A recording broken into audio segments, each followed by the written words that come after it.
안녕하세요. 네, 우리 안녕하세요. 광교 성서당 오늘 요한복음 이제 7번째 강의를 시작하도록 하겠습니다.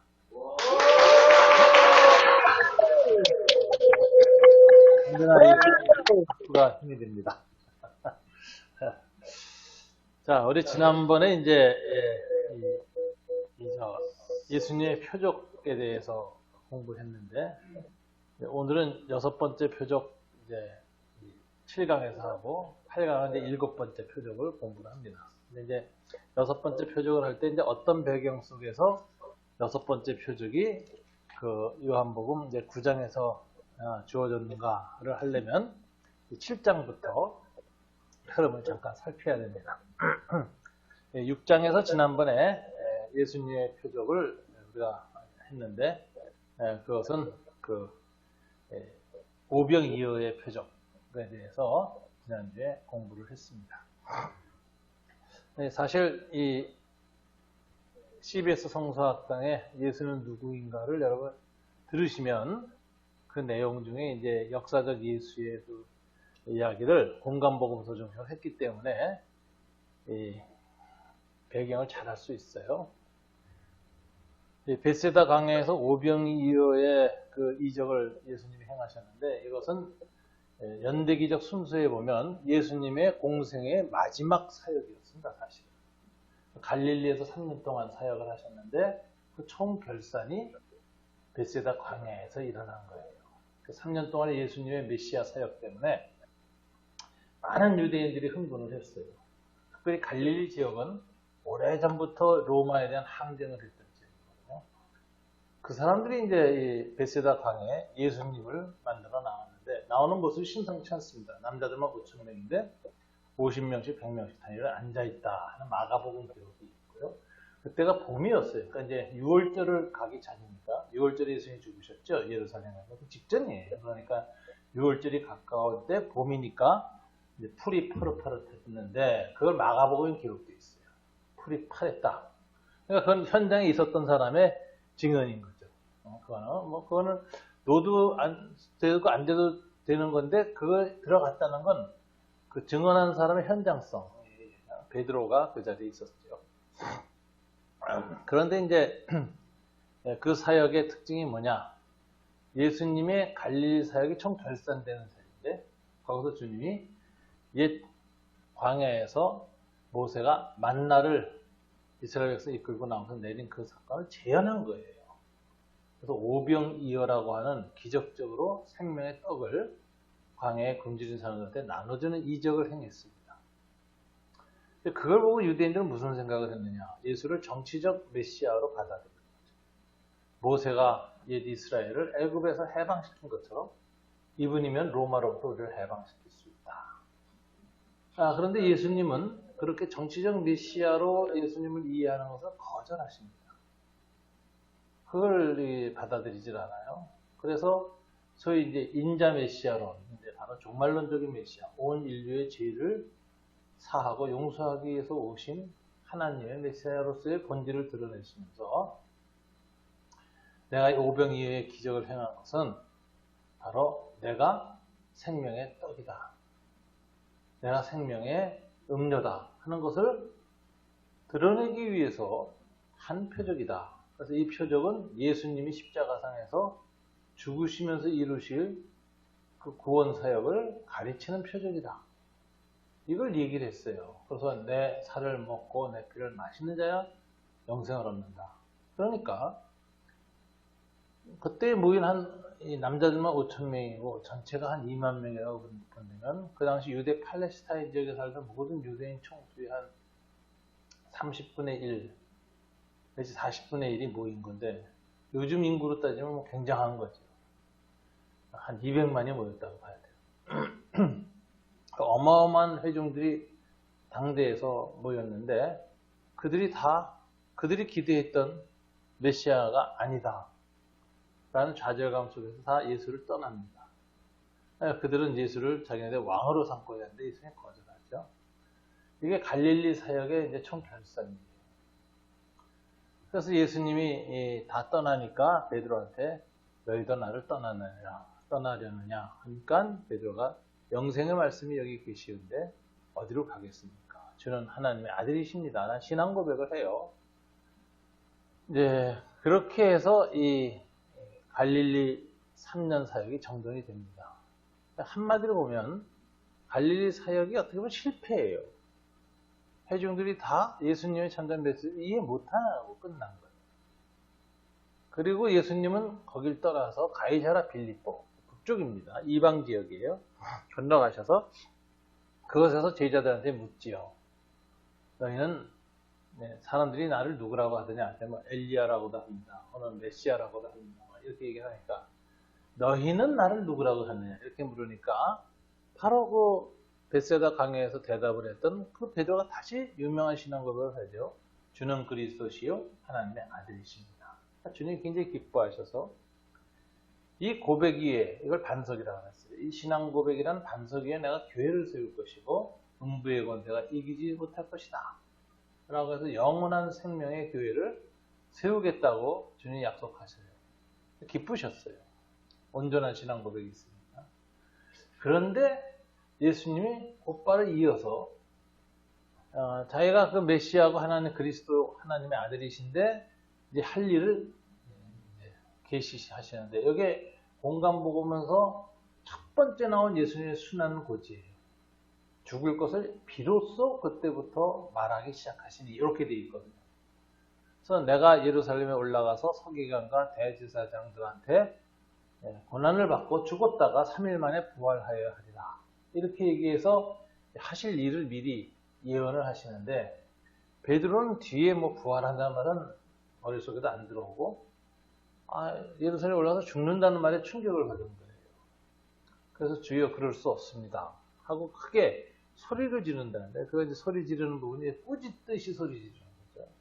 그러니까 예수님이 사탄아 물러가라 이렇게 얘기를 하시는데 여기서 이제 우리가 알 수 있는 게 사탄아 물러가라 하는 예수님의 호령이 딱 2번 나와요. 복음서에서 시험 받을 때 광야에서 마귀가 예수를 정치적 메시아로 유혹합니다. 내게 절을 하면 천하 만국의 정치 권력을 다 주겠다. 그러니까 그 권력을 가지고 메시아 사역을 하시오. 정치적 메시아로 유혹을 하니까 그때 예수님이 사탄아 물러가라 그러셨거든요.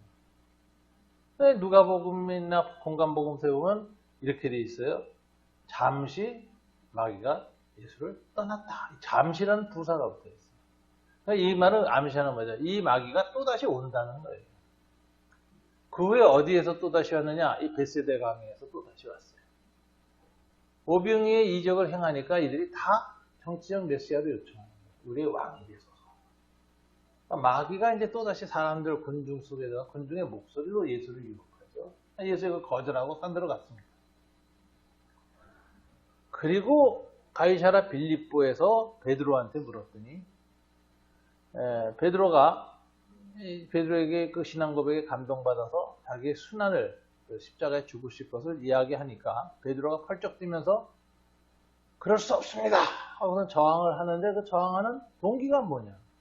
그걸 알 수 있는 게 사탄아 내 뒤로 물러가라는 그 광야에서 했던 이야기를 똑같이 베드로에게 하시는 거예요. 그럼 뭐냐? 베드로가 그 말한 것은 왜 그런 거죠? 예수가 메시아이신 것을 베드로는 확실히 믿었어요. 그러나 이게 메시아이심은 믿었는데 The way of Messiah, 메사야의 길에 대해서는 여전히 정치적 메사야를 꿈꾸고 영광받고 승리하는 그리스도를 생각했지 십자가에 죽는다? 이거 받아들일 수 없는 거예요. 그래서 펄쩍 뛰고 예수님께 저항을 할 때 예수님이 그 저항의 속에 베드로의 고함 지르는 속에 뭐가 작동되는 거죠? 또다시 사탄의 소리를 듣는 거예요. 승리하는 정치적 메시아라는 전제를 가지고 강력하게 거부하는 베드로. 그러니까 거기에다 대놓고 또다시 사탄아 물러가라 이렇게 얘기를 하시는 거죠.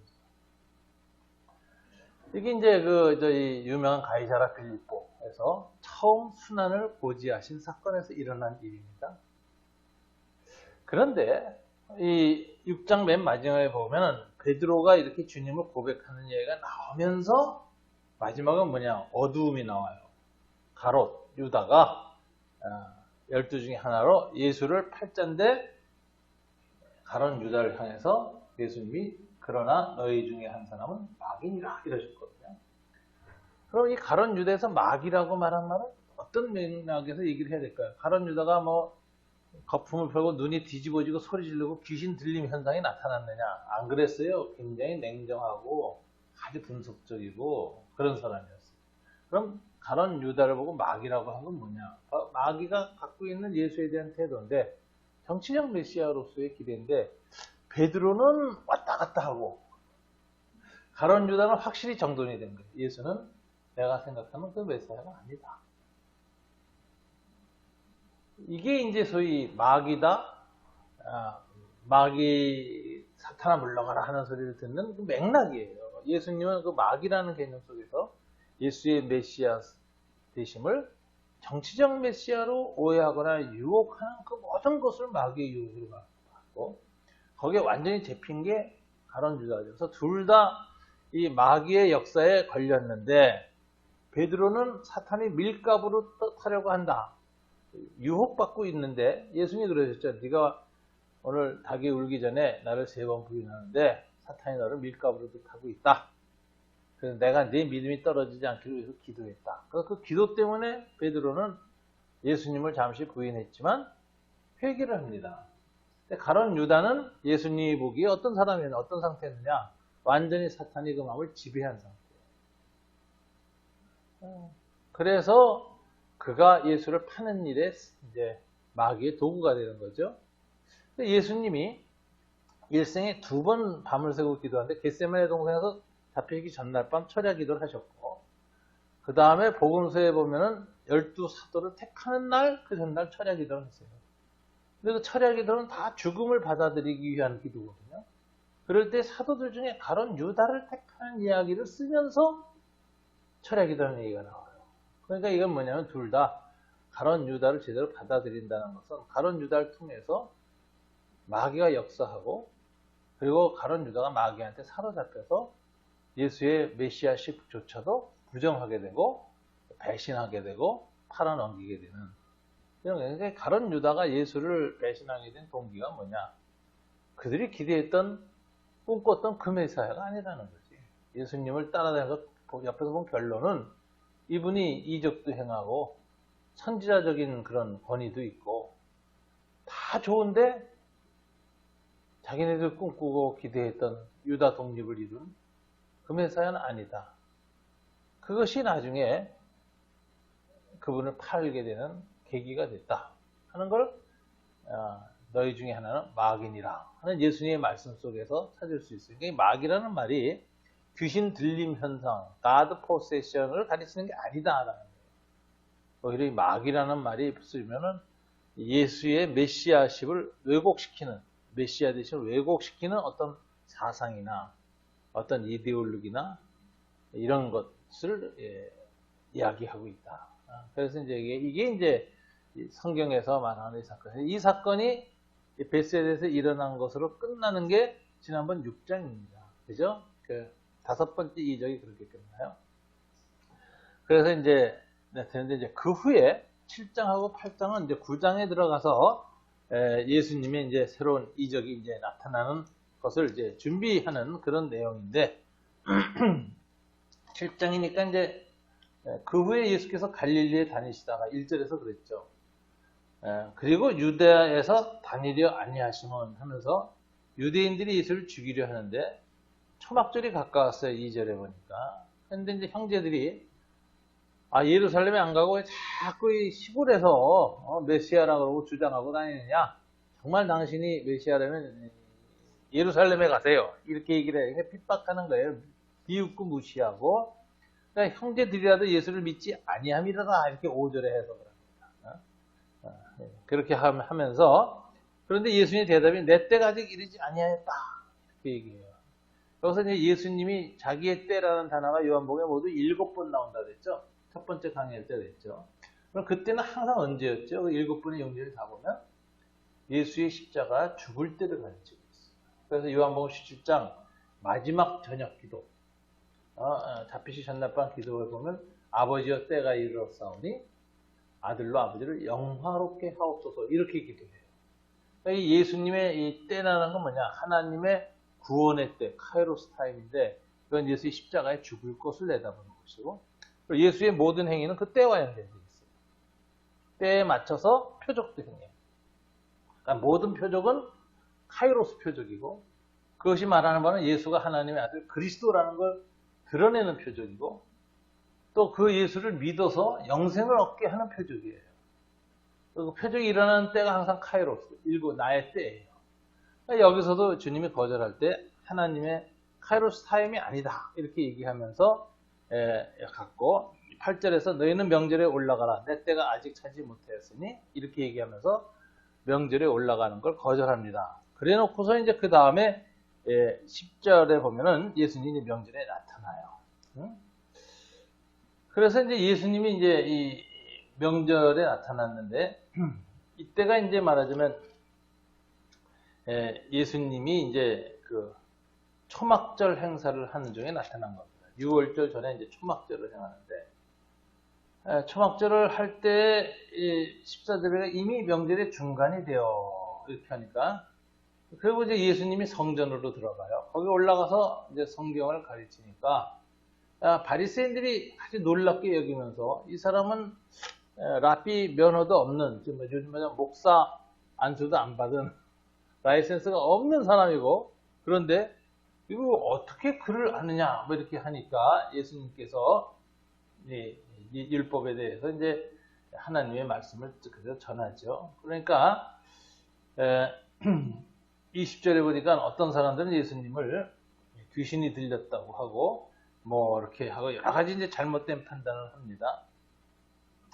그러면서 이제 25절에 보면 예루살렘 사람 중에 어떤 사람이 말하되 이는 그들이 죽이고자 하는 그 사람이 아니냐. 이미 이 당시에 바리새인들하고 예수 사이는 적대감이 이미 깊어졌어요. 그게 결정적인 갈릴리 3년 사역이었죠. 갈릴리 사역에서 예수하고 유대인들 사이가 결정적으로 갈라진 것은 율법에 대한 예수님의 태도였어요. 율법과 안식일을 예수님이 그 한계를 지적하시고 그러니까 이 회당 체제, 유대교 체제는 율법 체제거든요. 예수님의 말씀이 맞대면 유대교는 모래 위에 쌓은 성이에요. 다 무너지게 돼요.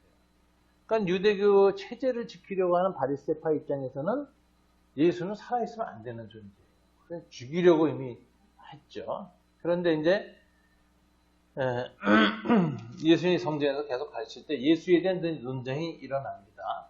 그래서 이제 31절에 보니까 30절 31절 그들이 예수를 잡고자 하나 손을 대는 자가 없으니 이는 그의 때가 아직 이르지 아니하였습니다. 이 사람들이 예수를 죽이려고 하지만 못 죽인 이유는 하나님이 아직 죽을 때가 아니기 때문에 예수님이 하나의 타이밍 스케줄이 진행되고 있어요.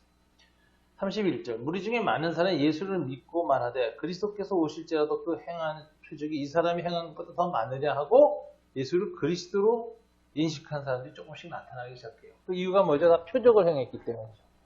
그러니까 이제 요한복음 20장 30절 31절에 보면 예수께서 이 책에 기록되지 않은 많은 표적을 행하셨으나 내가 오직 이 7개만을 기록하면 이렇게 얘기하거든요. 오늘 본문에 요한복음에 기록되지 않은 다른 표적이 많이 행했어요. 그래서 이미 유대인들이 굉장히 흔들렸어요. 그 표적을 보고 이건 귀신 들려서 귀신이 행하는 표적이다. 이거 바리새인들 그렇게 예수님을 뒤집어 씌웠는데 그게 아니라고 직감한 사람이 니고데모예요. 그래서 밤에 찾아오는 거예요. 예수님께 자기 인생 질문을 던지기 위해서. 그런 상황이 이제 이 당시에 있었습니다. 그래서 이제 그러는데 이제 37절 명절 끝날 곧 큰 날에 그러니까 초막절 마지막 날. 초막절 절기는 뭐냐면은 이스라엘 백성이 광야에서 40년 동안 텐트 치고 야영 생활한 것을 기념하는 절기입니다. 그래서 초막절이 되면 유대인들은 다 집안에서 안 자고 텐트를 치고 자요. 그런데 유대인들 집들 보면 집이 이렇게 평탄 지붕에 평지붕에 돼요. 거기에 올라가서 전부 텐트 치고 온 가족이 자는 거예요. 일주일씩 자니까 얼마나 큰 교훈인지 몰라요. 애들도 다 불편하게 집에서 한다고 노숙을 하니까 부모들한테 부를까요? 아빠 왜 여기서 자 우리 이럴 거 아니에요. 재미도 있어 하겠지만 그럴 때 뭐라고 하겠어요? 아 우리가 옛날 40년 동안 가서 방랑할 때 이렇게 방랑했는데 그걸 기억하는 것이다. 이게 유대인들 기억 굉장히 무섭습니다. 교육이. 아유 우리는 뭐 부활절이나 무슨 고난주간 하루 나오라도 안 나오잖아요. 절기 하루짜리도. 유대인들 무서워요. 가르치는 거. 정말 유대인 교육이 특이합니다. 유대인들도 기도요. 우리가 생각할 수 없을 만큼 뜨겁게 해요. 유대인 기도하는 거 진짜 옆에서 보면요. 순복음교회 저리 가래요. 제가 아주 이스라엘을 보면서 깜짝 놀랐어요. 야, 유대인들 기도 많이 한다. 아이고, 열렬하게 기도하는데 나중에 한번 성지순례 가게 되면 한번 쫓아서 한번 보세요. 제가 올해 4월 달에 이스라엘에 갈 수 있을까 하는데 갈 수 있을 것 같아요. 한번 성지순례 기획을 해봤는데 저는 하는 얘기가 있어요. 이 성지순례는 빚을 내서라도 카드 긁어서 가는 게 좋다. 일생 동안 갚는 게 좋다. 그리고 빨리 올수록 좋다. 그럼 평생 성경 읽는 데 도움되니까. 그래서 아주 유익하다. 제가 이렇게 말씀드리는데 거기 가보면 유대인들 기도하는 거 보고 깜짝 놀랍니다. 하여튼 초막절을 하는데 마지막 날은 무슨 행사를 하냐면 초막절 마지막 날에는 광야에서 모세가 이렇게 지팡이를 댔더니 반석에서 물이 나온 사건을 기념하는 행사를 해요. 그래서 이제 대제사장이 실로암 붓에 가서 이렇게 황금으로 된 큰 그릇에 물을 받아갖고 와서 제단을 쌓은 데 위에다 물을 붓습니다. 물이 철철철철 넘쳐 흐르는 걸 보면서 아 반석에서 물이 솟아났던 걸 기억하는 거예요. 이 성례 전적 그런 의식이죠. 그걸 행하는데 아니, 마지막에 물 딱 부으려고 그러면 모든 사람이 이제 쫙 긴장을 하거든요. 근데 갑자기 소동이 난 거예요. 예수라는 인물이 갑자기 무리 중에 일어나서 크게 소리를 질렀네. 그 엄숙한 순간에 뭐라고 소리 질렀습니까? 37절 명절 끝날 곧 큰 날에 예수께서 서서 외쳐 이르시되 갑자기 일어나서 외쳤습니다. 누구든지 목마르거든 내게로 와서 마시라. 나를 믿는 자는 성경에 이른 것 같이 그 배에서 생수의 강이 흘러나오리라 하시니 이는 그를 믿는 자들이 받을 성령을 가리켜 말씀하신 것이라. 가로 열고 예수께서 아직 영광을 받지 아니하셨으므로 성령이 아직 그들에게 계시지 아니하니라. 자, 예수님이 마지막에 광야에서 반석나는 사건, 이것이 바로 내게 이루어질 것을 가르치는 것이다. 저희가 지금 기념하고 있는데 이게 바로 나를 가르치는 것이다. 라고 해서 크게 외친다. 누구든지 목마르거든 내게로 오라. 그러면 그 배에서 생수의 강이 흘러나올 것이다. 이건 굉장한 충격적인 것이죠. 그걸 29절에서는 39절에서는 이는 그를 믿는 자들이 받을 성령을 가리켜 말씀하신 거예요. 이거 해석 기절이에요. 이후에 기록한 거야. 그 사건의 의미를 요한이 나중에 깨닫고 기록한 거예요. 가려놓고 이 당시에는 아직 마가 다락방 오순절과 성령이 임재하지 않았기 때문에 이 말을 하실 때 못 알아들었는데 지금 성령의 임재를 체험하고 나니까 생수가의 강이 성령의 역사가 내 존재의 근원 배에서도 넘치도록 솟아난다는 게 뭔지 성령 충만과 넘쳐 흐름이 무엇인지 이제 안다는 거예요. 그리고 그때 예수님이 한 행동의 의미도 이제 우리가 안다. 이제 이런 예수님에 대한 기록이죠. 이는 그를 믿는 자들이 받을 성령을 가리켜서 말씀하신 것이라. 이렇게 얘기합니다. 자, 이 말씀을 들은 사람 중에서 사람들의 반응이 갈라지죠. 40절에 어떻게 되어 있습니까? 이 말씀을 들은 무리 중에서 어떤 사람은 이 사람이 참으로 그 선지자라. 그 선지자란 말 제가 지난번 설명했죠. 모세가 신명기에서 나와 같은 한 선지자가 나올 것이다. The prophet 정관사를 썼어요. 그래서 그게 특별한 어떤 한 사람을 가르치는데 그 모세가 나와 같은이라는 것은 모세의 선지자직하고 그의 여동생이 받았던 선지자직이 다릅니다. 그 모세에게 덤볐다가 문둥병자 됐잖아요. 아론하고. 왜 다른가? 모세는 선지자 중에서 특별하게 예수 그리스도의 선지자 지역을 미리 보여주는 특별한 위치를 갖고 있어요. 무슨 소리냐? 하나님을 직접 얼굴을 면대하여 보고도 죽지 않고 하나님 계시를 전한 선지자야. 근데 그 외에 온 선지자는 그 일이 없어요. 그런데 모세가 나처럼 누굴 통해서 듣는 게 아니라 직접 하나님으로부터 음성을 듣고 말씀을 전하는 한 선지자가 나타날 거다. 근데 그게 뭐냐면 이스라엘 백성들은 이 예언을 어떻게 하나요? 메시아로 했어요. 유대인 전통에서는 그 선지자라고 프라핏은 메시아 칭호야. 그러니까 이 사람들이 묻는 거죠. 당신이 그 선지자요. 이렇게 하는 거죠. 어떤 사람은 그리스도라 하며 어떤 사람은 또 반대. 야, 그리스도가 어찌 갈릴리에서 나오겠느냐. 갈릴리는 이방 지역이고 정통파가 없는 지역이라고 생각하는 거예요. 어떻게 나오느냐. 이제 멸시받죠. 그래서 이렇게 하는데 특별히 그를 잡고 하는 사람들이 있었다. 44절에 나오고 이제 45절부터 52절까지 보면은 대제사장들이 바리새인들은 확실히 믿지 않을 뿐만 아니라 예수를 죽이려고 하는 결정을 내립니다. 그래서 이제 52절 그들이 대답하여 이르되 너도 갈릴리에서 왔느냐? 찾아보라. 갈릴리에서는 선지자가 나지 못하느니라. 이러면서 예수가 갈릴리 출신이라는 것 때문에 절대로 그 선지자도 아니고 메사야도 아니다라고 이제 부정을 해요.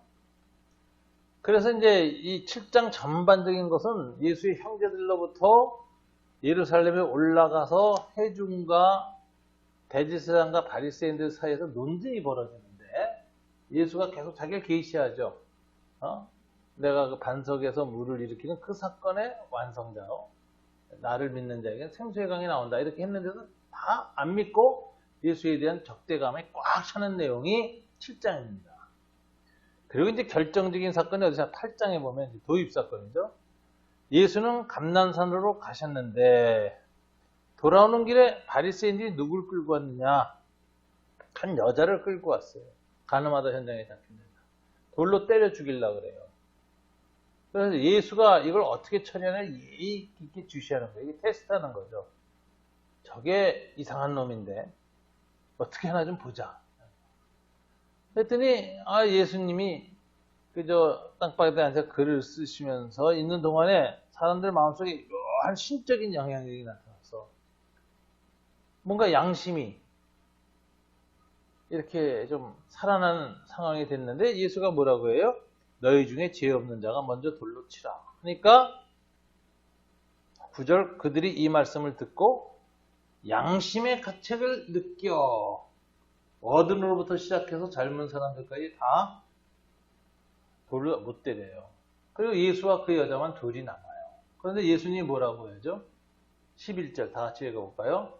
나도 너를 정죄하지 아니하노니 가서 다시는 죄를 범하지 말라. 그래서 예수님은 이 여인이 간음한 것이 죄라는 건 분명히 인식하고 있어요. 그러나 예수님이 뭐만 안 하죠? 바리새인과 유대인들은 이 죄에 대해서 정죄하는데 죄의 형벌을 집행하려고 하는데 예수님은 근원적인 그 죄를 용서하십니다. 이게 정죄냐 사죄냐. 율법의 기능은 정죄하는 것이고 예수의 복음은 죄를 용서하는 거예요. 사죄이긴 하죠. 이것이 딱 대비돼서 나타나요. 그러니까 여기 이 사건은 뭘 말하느냐. 바리새인들과 예수가 인간의 죄에 대해서 갖는 태도가 정반대라는 거죠. 그래서 이 바리새인들과 예수 사이의 대비가 이 사건에서 분명히 드러납니다. 그래놓고 예수님이 계시를 시작해요. 에고 에이미 I am 하는 계시를 해요. 그게 이제 12절에 나오는데 뭐죠? 다 같이 읽어볼까요? 예수께서 또 말씀하여 이르시되 나는 세상의 빛이니 나를 따르는 자는 어둠에 다니지 아니하고 생명의 빛을 얻으리다. 나는 세상의 빛이다. 이거 유명한 선언을 해요. 근데 이 선언은 2번 합니다. 여기에서 했고 그 다음에 9장에 가서 또 예수님이 나는 세상의 빛이다 라는 것을 하시는데 그걸 하실 때 뭐냐면은 예수님이 날 때부터 속용된 자를 살리시고 그리고 나서 그 표적을 행하고 나서 6번째 표적이죠. 예수님이 나는 세상의 빛이다. 이게 9장 5절에 나와요. 내가 세상에 있는 동안에는 세상의 빛이다. 그럼 나는 세상의 빛이다 라는 이 에고 에이미는 유일하게 2번 반복됐습니다. 그 가운데에 뭐가 껴있어요? 6번째 표적이 껴있어요. 그러니까 표적 중에서 굉장히 중요한 표적인 거고, 계시 중에서도 굉장히 중요한 것이에요. 나는 세상의 빛이다. 근데 이것은 요한복음 1장에 나온 이야기죠. 요한복음 1장에 예수님을 뭐라고 소개했었어요? 태초에 말씀이 계셨는데 그 말씀이 빛이었다 라고 하잖아요. 하나님이고 빛이셨다. 그래서 그가 태초에 하나님과 함께 계셨고 그 안에 생명이 있었으니 이 생명 사람들의 빛이라. 빛이 어둠의 빛이 되 어둠이 깨닫지 못하더라. 요한복음 1장 1절에서 예수님을 하나님 세상을 창조한 창조자의 빛으로 설명해요. 오늘 본문에서 예수님이 요한복음 1장 1절에 그 요한이 소개한 그 예수님이 바로 자기 스스로가 얘기해요. 나는 세상의 빛이다. 이걸 두 번 반복해요. 마치 샌드위치처럼. 그리고 가운데 예수님이 세상의 빛인 걸 확정시켜주는 이적을 행하시는 거예요. 그 이적이 뭐냐? 바로 날 때부터 맹인된 사람을 고치는 이적이에요. 그럼 그 사이의 8장의 이야기는 뭐냐? 바리새인들과 예수 사이의 대논쟁입니다. 그래서 이 논쟁의 결론이 어디서 나오냐? 59절에 8장 59절 다 같이 읽어볼까요? 그들이 돌을 들어 치려하거늘 예수께서 숨어 성전에서 나가시더라. 예수를 이제 성전에서 때려 죽이려고 하는 거죠. 자, 그럼 이 사건에 의미하는 거예요. 나는 세상의 빛이라고 그랬는데 빛이 비쳤는데 어둠이 깨닫지 못하고 오히려 빛을 죽이려고 하죠. 그 사건이 일어난 거예요. 그러니까 빛과 어둠의 대비가 8장 후반부에서 굉장히 뚜렷하게 나요. 빛과 어둠. 요한이 화가로 치면 복음서의 렘브란트라고 그랬잖아요. 빛과 어둠으로. 이건 뭐겠어요? 그래서 아주 어둠이 유대인들한테 깊이 내려있고 빛이신 예수님이 빛을 드러내는데도 저들이 거부하는 모습.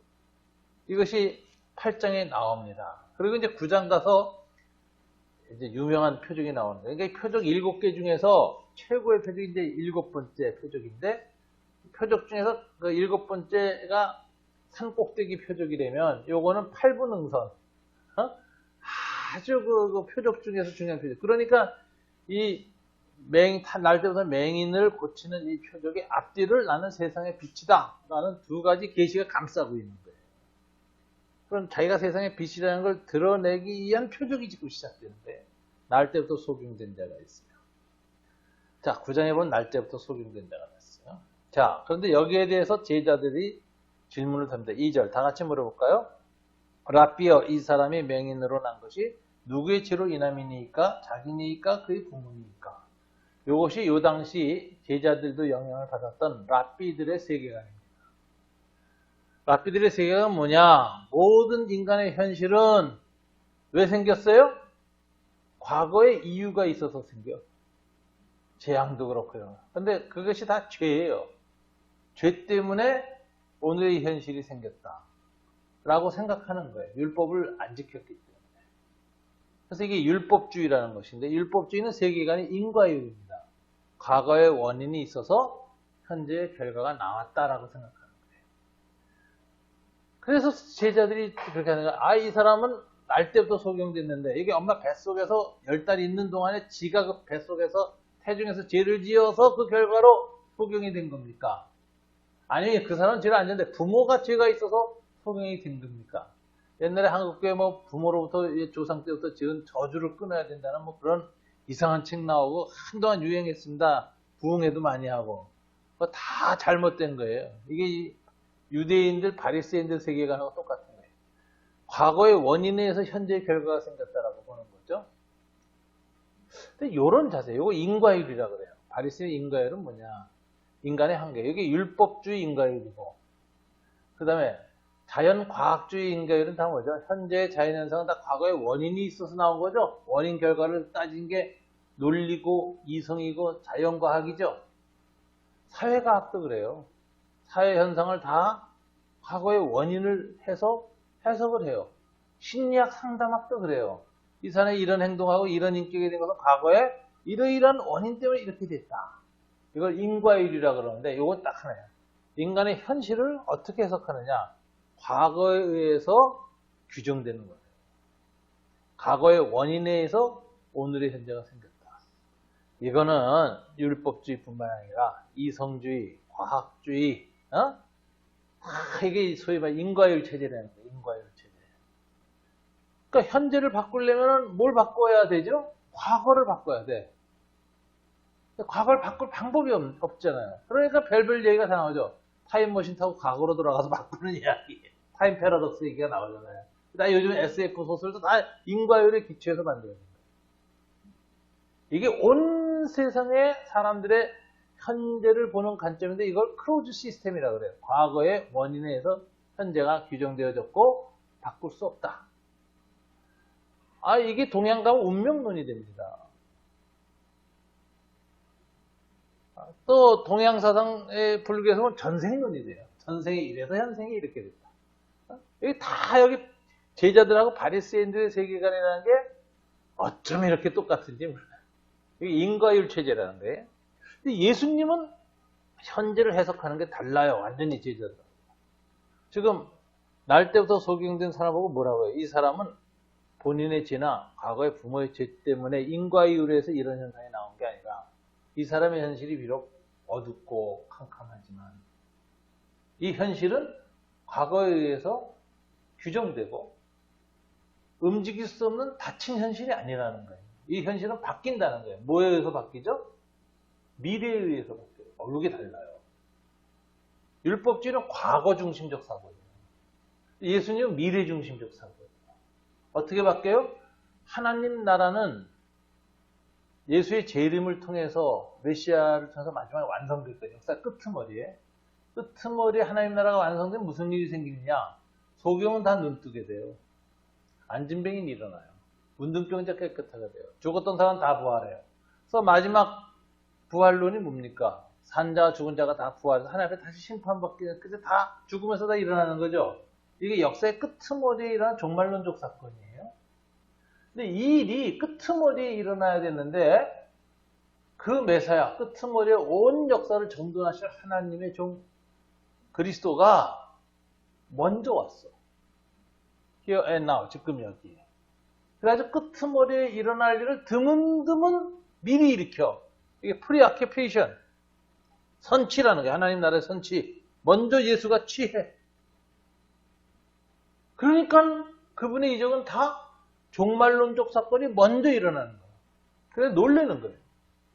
안진뱅이가 일어나, 소경이 눈 떠, 죽은 자가 살아나, 나인성 가바도 살고 나중에 나자로 살죠. 이 모든 사건은 뭐예요? 하나님 나라가 이미 임하였다는 증거입니다. 예수가 그러죠. 내가 성령을 힘입어 귀신을 쫓아내는데 이 모든 귀신 축출 사건에 의미하는 바가 뭐라고? 나에게 이미 하나님의 통치가 임했다는 증거다. 이제 하나님의 통치가 죽음과 사망의 권세를 내쫓기 시작한다는 해방 표적이 귀신 나가는 거예요. 죽음과 사망이 사라지는 거예요. 일시적으로라도. 그러니까 예수님의 모든 이적과 표적은 성령을 힘입어서 일으킨 그 모든 것은 하나님 나라의 도래, 하나님의 통치가 이 죽음과 사망에 대해서 지금 시작돼가지고 거기에 포로가 됐던 사람이 풀려나는 거예요. 이 귀신에게 잡힌 사람이 풀려나고 죽었던 사람이 일어나고 병에서 풀려나고 하는 거예요. 이 사건이다. 예수님이 이렇게 얘기를 하는데 그러면 예수가 일으키는 이적은 다 뭐냐? 인간의 현실이라는 건 과거에 의해서 닫혀서 운명처럼 과거가 바뀌기 전에는 바뀔 수 없는 그런 닫혀진 절망적인 것이 아니라 뭐라고요? 하나님의 미래에서 변혁되는 현재야. 미래를 향해서 열려져 있는 현재. 과거에 닫힌 현재가 아니야. 이 현재를 해석하는 눈이 다른 거예요. 그럼 이 날때부터 소경된 자의 현실은 뭐예요? 하나님의 미래에 의해서 하나님의 통치, 하나님의 다스림, 하나님 나라의 그 생명을 드러내 보여주고 그것을 드러내는 변화의 도구, 변화의 상징, 변화의 심볼로서 적용되어질 현재야. 그러니까 이 현재를 어떻게 봅니까? 열려진 현재를. 히브리서에서는 믿음이라는 건 뭐예요? 믿음은 종말론적인 거예요. 믿음은 바라는 것들의 실상이요 보지 못하는 것의 증거다. 이게 무슨 소리예요? 판넨베르그가 이렇게 독일 신학자 해석했어요. 믿음이란 뭐냐? 미래의 현재화다. 메시아와 성령에 의해서 종말론적으로 일어날 인류의 마지막에 일어날 일이 지금 여기서 부분 일어나는 거예요. 하나님 나라의 조명탄이에요. 펑 하고 하나님의 영광이 나타나요. 그럼 죄와 어둠의 사망 같은 사람들이 갑자기 영광과 생명을 봐요. 그리고 그때 풀려나는 사람들이 나옵니다. 사망 권세로부터 풀려나는 사람. 그걸 보고 다 놀라는 거예요. 도대체 이게 무슨 표적이냐? 이 사인은 무슨 뜻이냐? 이분은 누구냐 도대체? 이렇게 되는 거 아니에요. 그럼 예수님은 인간의 암흑한 현실, 날 때부터 소경된 절망적인 현실을 어떻게 보셨어요? 과거에 의해서 닫혀진 현실이 아니라 거꾸로 미래에 의해서 변화되고 열려진 현실이라는 거죠. 이게 미래 중심적 현실 같아요. 그러니까 예수를 어떻게 보면 보세요. 미래에서 오신 분이야. 하나님의 끄트머리에서 미리 현재로 들어오신 분이야. 이게 세례요한이 내 뒤에 오시는 이는 하자 coming on이라고 그러잖아요. 오시는 분, coming on. 이게 뭐야? 미래로부터 오시는 분이에요. 하나님의 통치를 드러내기 위해서. 그러니까 예수는 타임 트래블러예요. 시간 여행자야. 유일한. 지금 뭐 시간 여행에 관한 물리학 이론이나 뭐 다 나오고 소설 나오지만 시간은 앞으로는 갈 수 있지만 뒤로는 못 온다는 게 모든 물리학자 하는 얘기죠. 미래로는 갈 수 있는데 뒤로는 못 와요. 우리는 지금 가만히 앉아서 미래로 가고 있어. 여러분은 다 미래로 가는 시간 여행자예요. 뒤로만 못 갈 뿐이에요. 근데 그 불가능한 거꾸로 미래에서 오신 분은 예수님밖에 없어요. 역사의 끝에서 와서 끝에 일어날 미리 일으키신 하나님의 그리스도이신 메시아이신 하나님이신 분. 그래서 예수의 표적의 독특함이 그거라니까. 그래서 죄와 사망으로 닫혀졌고 절망적인 현재가 변화되는 거예요. 이 소경이 그렇게 되죠. 소경한테 믿음을 일으켜서 주님이 두 가지 행동을 합니다. 첫째는 행위 계시.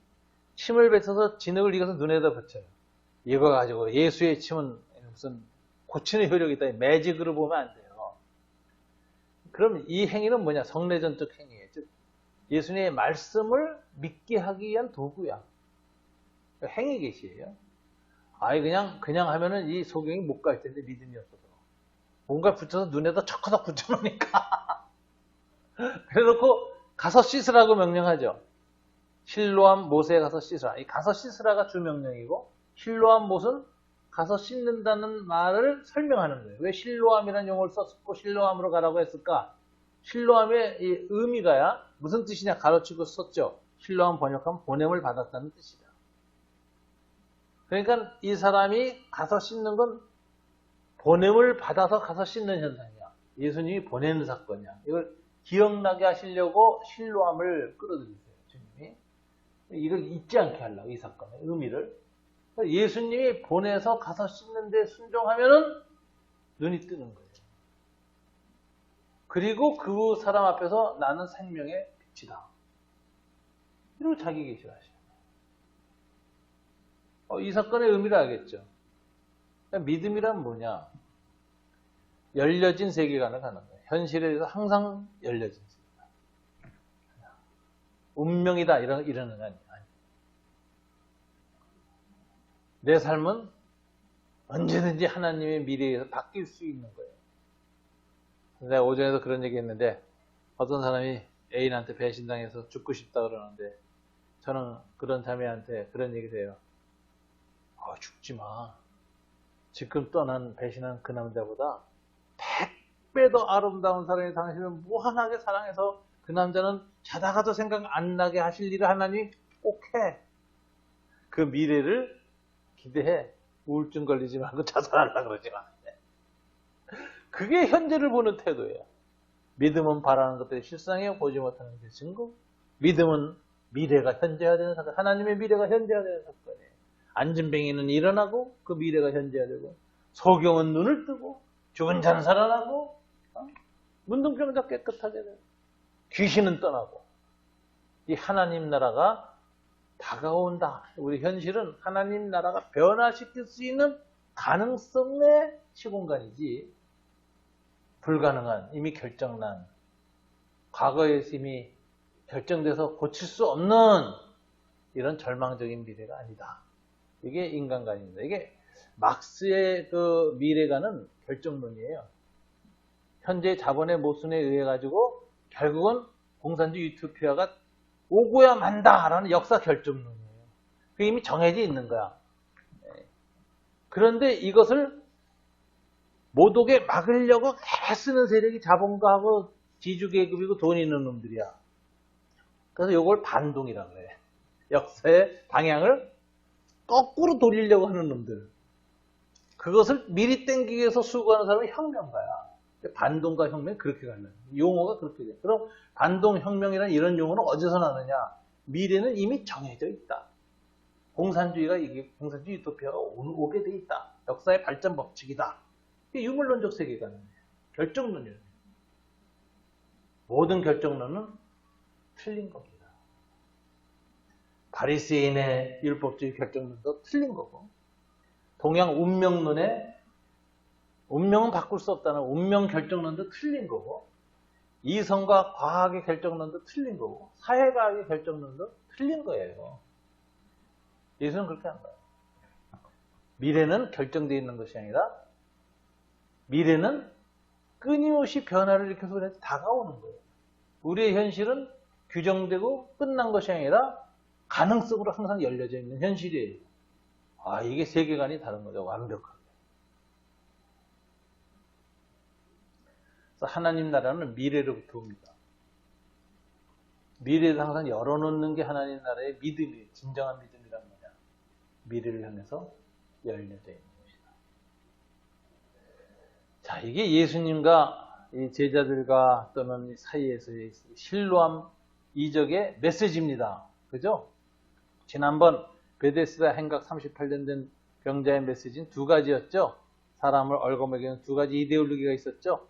신화라는 이데올로기하고 바리새인들의 율법주의 이데올로기가 이중으로 사로잡고 있었죠. 해체시키는 예수죠.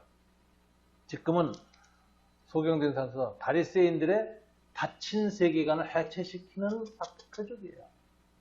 이성과 과학과 경험, 법칙의 세계관에 갇혀서 현실은 과거에서 만들어진 것이고 과거가 바뀌기 전에는 바뀔 수 없다는 절망적인 현실에 대해서 예수는 뒤집는 거예요. 과거로부터 자유시키는 거예요. 과거의 죄로부터 풀어주는 거예요. 과거의 인과율에서 자유케 하는 거예요.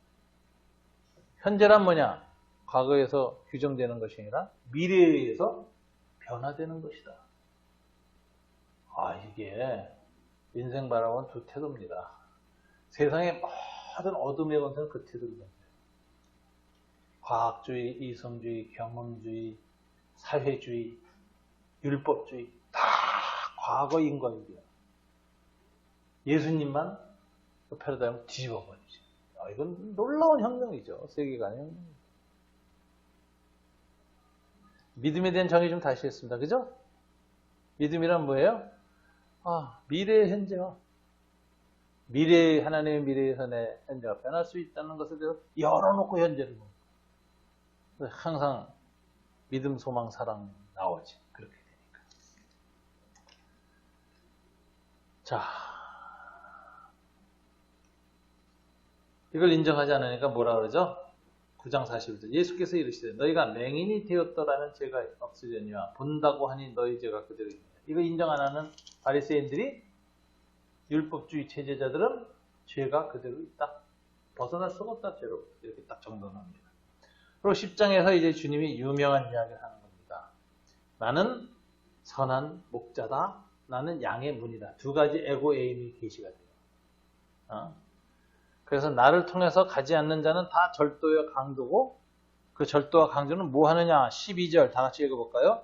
삭구는 목자가 아니요 양도 제 양이 아니라 이리가 오는 것을 보면 양을 버리고 달아나느니 이리가 양을 물어가고 또 해치느니라.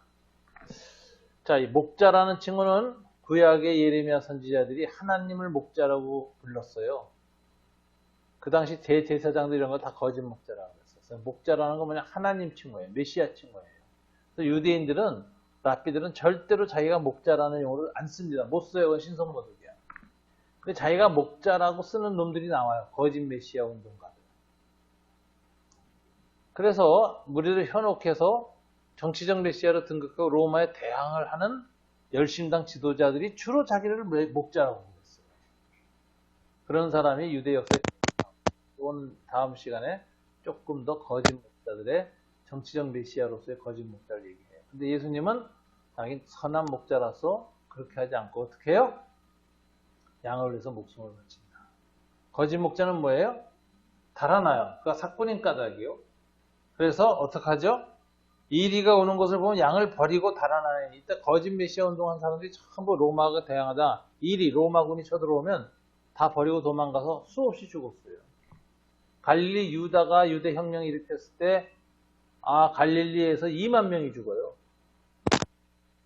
그 후에 이 사도행전 20장에 보면 네가 애굽으로 도망간 그 유대인이냐 이렇게 말하는데, 그때 애굽으로 자객 4천을 거느리고 애굽으로 도망간 그 애굽 사람이냐 바울한테 묻거든요.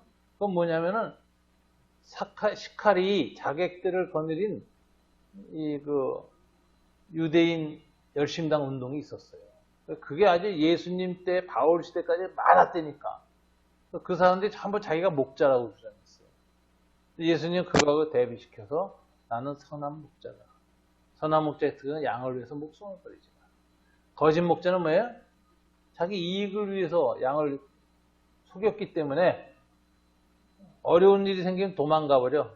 정치적으로 이용해 먹다가 양들만 다 죽임을 당해. 그걸 비교하면서 나는 선한 목자다 해가지고 예수님이 자기의 메시아 되심을 그런 칭으로 써서 얘기합니다. 양의 문 선한 목자 이렇게 얘기합니다. 그런데 이제 결과가 어떻게 됐죠? 이렇게 말하니까 22절부터 10장 마지막까지 뭐예요?